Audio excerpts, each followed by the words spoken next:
Welcome to another video, guys. Today we will talk about the Hearthstone nerfs that just got announced. We are gonna be seeing some huge changes, and I hope this shakes up the meta, even though I'm kinda skeptical about it, but I will let you know why after we go over the changes. I would really appreciate it if you drop a subscribe on the channel if you still haven't, and a like helps a lot as well. Thank you in advance, and now let's get into it. Starting off with the nerf that pains me the most, the Rogue Galakrond. What they did to my pool. I really hope that Blizzard came to their senses and didn't do the obvious nerf everyone was asking them to do. Anyone who has ever touched Galakrond Rogue would know that almost always you will get 2 zero-cost cards from your fully invoked Galakrond, so this nerf is even harder on the class.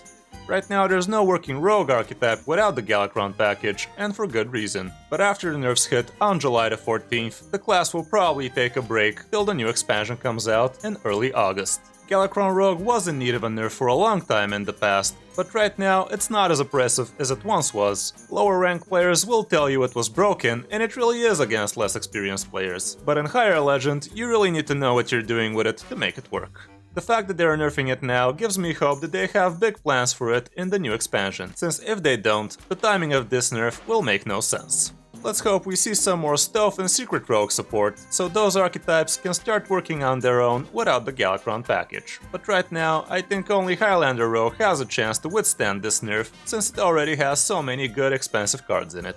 I would have preferred if the nerf was something along the lines of draw 4 cards and reduce their cost by 3 or 4 or 5, but making them straight up 1 mana doesn't sound exciting to me at all. But as a wise man once said, next up, let's see what they did to Demon Hunter. Again, great job Blizz, you did the sale on the new skin, and not 24 hours later you dropped probably the biggest nerf on it ever. Really classy, really slick. I was warning you guys that I was expecting another wave of nerfs after the Twin Slice hit, and I was kinda surprised they did the Twin Slice nerf during the skin sale, but it all makes sense now, huh? I'm not a big fan of Demon Hunter, but this really leaves a pretty bad taste in your mouth, doesn't it? A lot of people invested pretty much all of their dust into Demon Hunter, and it got nerfed 5 times during 2 months. Sure, a lot of people hit Legend for the first time with the help of it, and that's kind of a consolation prize. But it still feels pretty rough getting hit so many times with a nerf, and this last one is pretty big too. The Kayn nerf doesn't seem that much, but in reality it's not insignificant at all, cause playing him on turn 4 felt really nice, since most classes can't really deal with a 5 health minion that early. On 4 health, it dies to plenty of spells on 4 mana or less, and it gets dealt with pretty nicely with the Face's Corruptors too. Even after the nerf, the card will still be pretty busted though, and it's gonna be a part of most Demon Hunters still. Same goes for Metamorphosis. The nerf on it is pretty substantial. Reducing the damage from 10 to 8 for 2 turns is pretty big, because a lot of the times Demon Hunter has to squeeze out all of the possible damage they can so they can close out the game before the opposing class can stabilize. And with 2 damage less from the hero power, that's gonna be quite harder. I do agree that the class has a lot of reach, and most of the time the opponent can't really do anything against it other than to try to heal out of range. The final nerf on it, or more like the final nail in its coffin, is the nerf to the Warglaives. I really think they should have changed the durability down to 3 instead of bumping the mana up to 6, cause right now Illidan is left with pretty much no good play on turn 5, and he will lose a lot of tempo there. I'm not sure they will be able to run 2 of those anymore, and let's not forget that Odd Demon Hunter is not gonna be able to run them at all. Again, I do believe that they're doing this so they can release more broken stuff for it in 4 weeks from now, so they can nerf that a gajillion times later, but time will tell. For the Fungal Fortunes nerf, I'd say Druid will survive it. The card was doing a little too much for a 2 mana card, but I think at 3 it's gonna be still fine. I guess Breath of Dreams will permanently substitute the 3 mana ramp, so you have something to do each turn early on. But this will also affect the Mount Seller and the Asera turns as well, because sometimes you would be playing the Mount Seller on turn 9 and Fungal Fortunes with it so you can refill your spells. So the nerf is not as insignificant as some might think. Asera into Innervate into Fungal Fortunes was also a pretty good way to flood the board out of control in 1 turn, but that would be pretty much impossible after this hits. I do believe we might start seeing Malygos Druid more often now, since those really don't want to be playing Fungal Fortunes in the early game, but more on the late game. Next up is the Corsair cash nerf, for which I was talking about in plenty of my videos, including my last top 5. I did expect this exact nerf to drop, and I think it's gonna be pretty okay for Warrior 2. It might look insignificant for some, but that 1 extra damage might be the difference between clearing a minion and leaving it on the board, so it's pretty important. That 1 extra damage could have amounted to 6 damage to the face as well, so that kinda slowdowns the class too.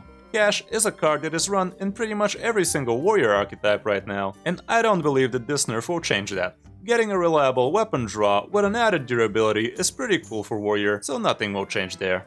I do believe that warrior will remain a top class after these nerfs hit, so I think we will see a lot more priests now too.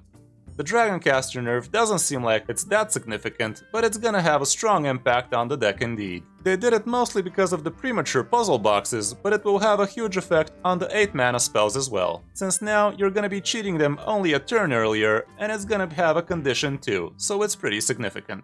You will also have to consider that you will not be having it on turn 6, and you will have to rely on your Reno and Kertut instead. And on turn 7 you will have to choose between Siamat and Dragoncaster, so there's that. On a more positive note, you will be able to play the Dragoncaster on turn 7 and conjure it at the same turn for 2 7-drops, which might be pretty good for you. All in all, I think it's a fine nerf and it shouldn't hurt the class too much. And the last nerfed card here is Dragon Queen Alexstrasza. This is the second time Dragon Queen Alex gets nerfed, and a lot of people were expecting this nerf to happen when they did the nerf that Alex can't discover Alex anymore. Yeah, you won't be able to play both dragons on turn 10 with her, but it's still gonna be a great card and it's still gonna be worth it to be Highlander for it. A lot of the times you would get one good dragon and one unplayable dragon, or one cheap and one good dragon. So in reality, you will probably not get affected by this as much. In the end of the day, I think we have to agree that at turn 9 Alex with 2 free dragons was a bit too much, even for a Highlander deck, so I feel this is a healthy nerf for the game. This is a second nerf to both Mage and Rogue, but I think both of those will survive it. All in all, I do hope that this shakes up the meta, but honestly, I don't believe it. Warrior is still gonna remain a tier 1 class with a lot of tier 1 archetypes, meaning that we will see a lot more priests in High Legend too, which is pretty disgusting. Highlander Hunter will keep on smashing, and so will Druid. But I do believe that we will see a lot less Demon Hunters now, since that will probably drop to the bottom of tier 2 or maybe even lower. It only took 5 nerfs, but yeah, we might see Galakrond Warlock back in the meta too. Other than that, the meta will kinda slow down, so we might see some new archetypes emerge as well. Who knows, maybe even Shaman will see the light of day now. Anyway, hope you enjoyed the video guys, a like and a subscribe would really help me out. Thanks for watching, I'm Kris05, and I'll see you in my next video or stream.